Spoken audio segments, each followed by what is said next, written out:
So yeah, fresh out. This just got done with this last exam for the ComEd's energy efficient program. This is the skilled contractor cohort, and fresh out. Like just walked out just now from the last test, and excited. When I started initially, I was just leaving from Project Hood, being an instructor, to now R&R training schools with ComEd. This time as a student, a stellar student, by the way. You know what I mean?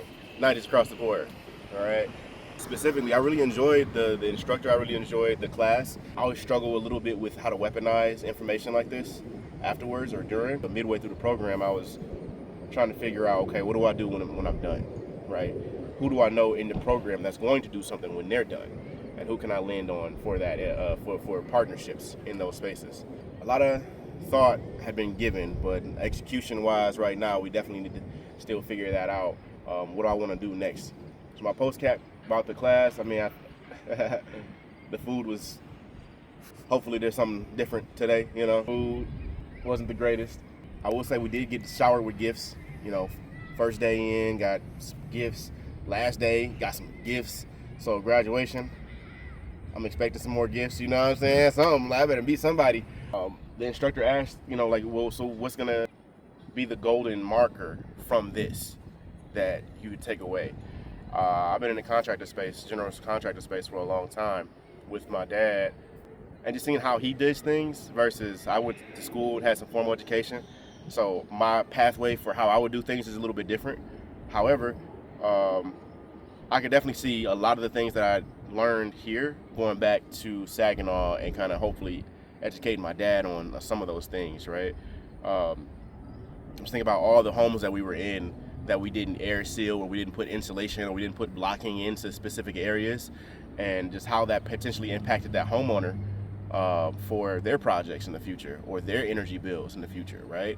That little bit of insulation that we could have packed in could have been, you know, thousands of dollars of leakage over the last couple of years, but I didn't know that, didn't think about that until, you know, kind of coming to the space. So for me, I got two objectives now after being done with class. One is to find a partner in class and work with that partner on what things they have going on, and so that's experiencing a new area or a new potential trade or working on a trade. So one of the older individuals in class, he has an HVAC contracting company.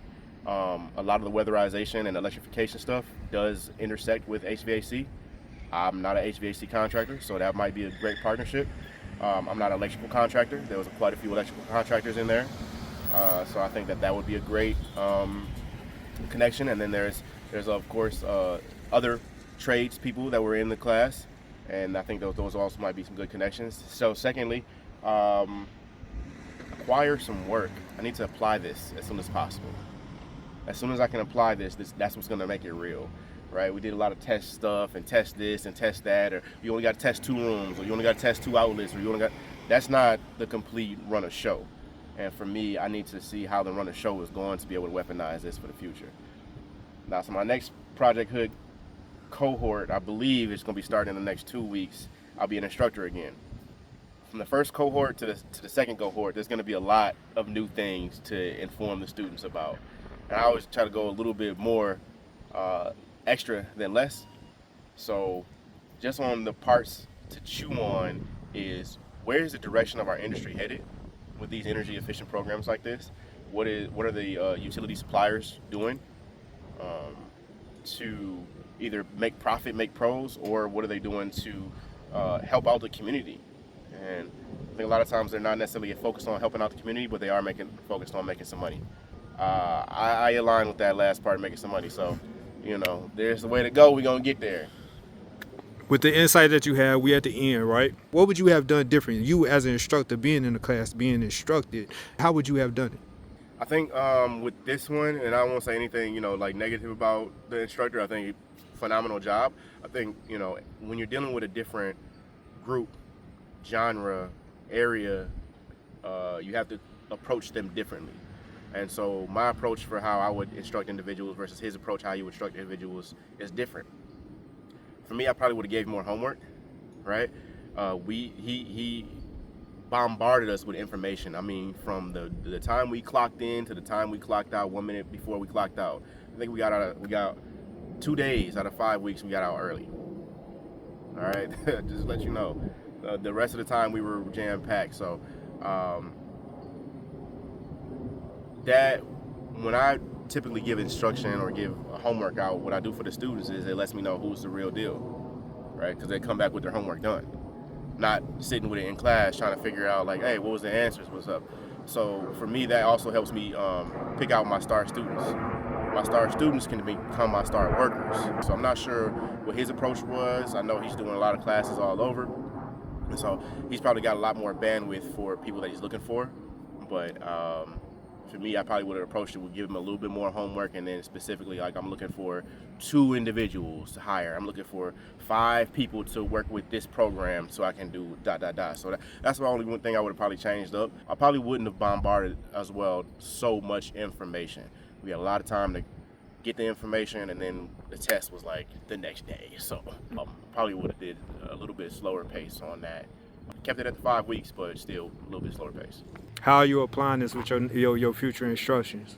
Well, there's a whole new bracket of tradespeople open now, right? We talk about unions and a lot of this union work going out, but this is stuff, this specific endeavor, this is not like unionized work, right? There are unionized insulators, unionized window installers, unionized door installers, things like that.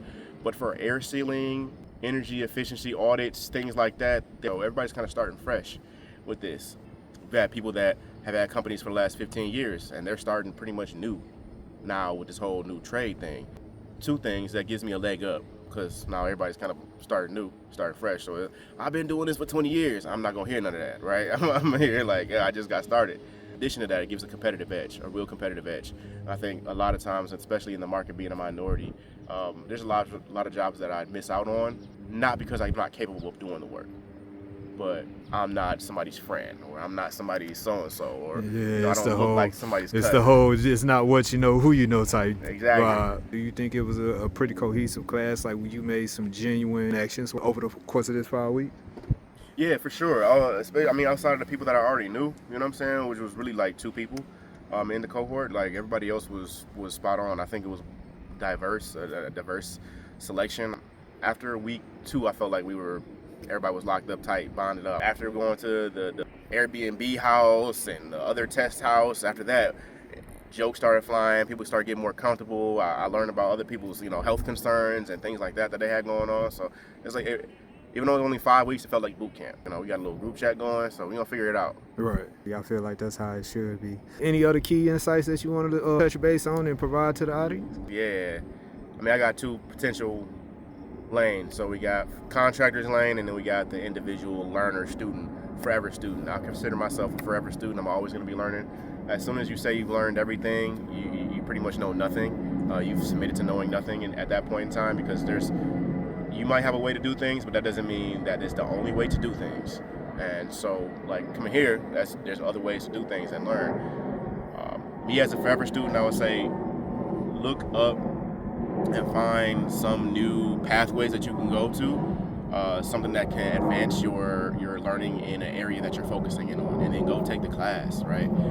It might be a stretch, right? My last cohort that I was in before this one,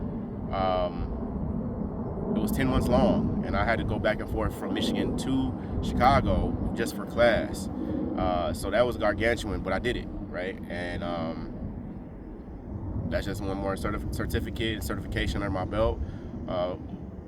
60 more individuals that I know can tap into if I need this or that. So there's that pathway. And then for the contractors definitely need to be forever students. Don't just send somebody. Don't just send a worker and say, hey, we need so-and-so certification over here, so we're just gonna send somebody. You go, okay? And then become the teacher. So you can then teach those people that are at your work or that you're hiring. Don't make it seem like you know everything, because like I said, that's one of the bad pathways to go. Yeah, just look forward to learning as a contractor.